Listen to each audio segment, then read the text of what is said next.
재능이 빛날수록 더 깊은 어둠에 갇히는 삶이 있습니다. 뛰어난 능력을 타고났다는 이유로, 잘못된 시대에 태어났다는 이유로, 그저 여성이라는 이유만으로 모든 가능성이 짓밟혀야 했던 한 예술가의 이야기죠. 그녀의 작품은 국경을 넘어 대륙 전체를 감동시켰지만 정작 본인은 그 모든 걸 불태워 없애버리려 했습니다. 평생 쌓아온 창작물을 한 줌의 재로 만들고 싶어 했던 그녀의 마음속에는 도대체 어떤 비밀이 숨어 있었을까요? 지금부터 조선이 외면했던 한 천재의 비극적인 여정을 따라가 보겠습니다.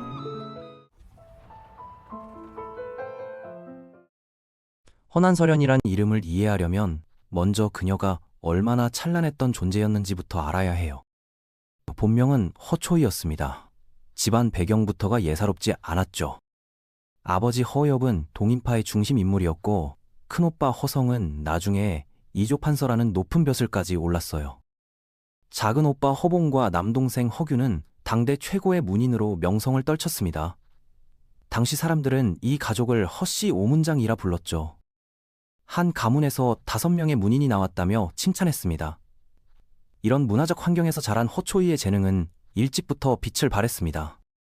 그녀가 겨우 8살이었을 때 광안전 옥상양문이라는 시를 지었는데 신선들이 사는 궁전의 기둥을 올리는 장면을 노래한 작품이었어요. 어른들이 모두 놀랄 수밖에 없었습니다. 8살짜리 아이가 쓴 게 맞나 싶을 정도로 완성도가 높았거든요. 당시는 여성에게 이름조차 주지 않던 시대였습니다. 그럼에도 그녀가 교육받을 수 있었던 건 가족의 지지 덕분이었죠. 특히 아버지 허엽은 개방적인 사고를 지녔고 작은 오빠 허봉은 여동생의 재능을 아껴주었습니다.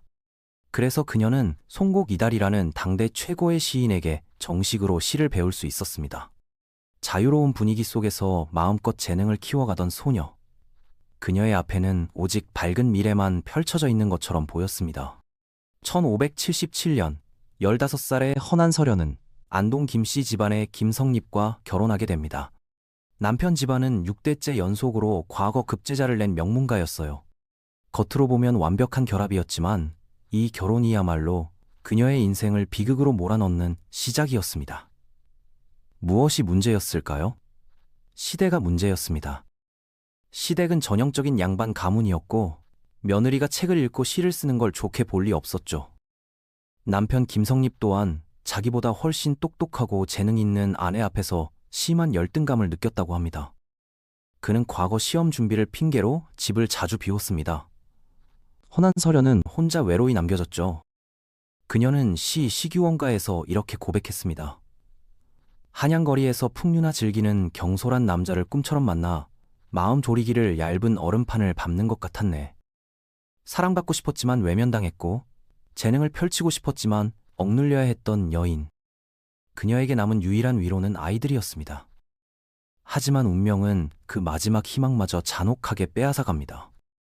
18살 되던 해 믿고 의지하던 아버지 허엽이 객지에서 세상을 떠났습니다.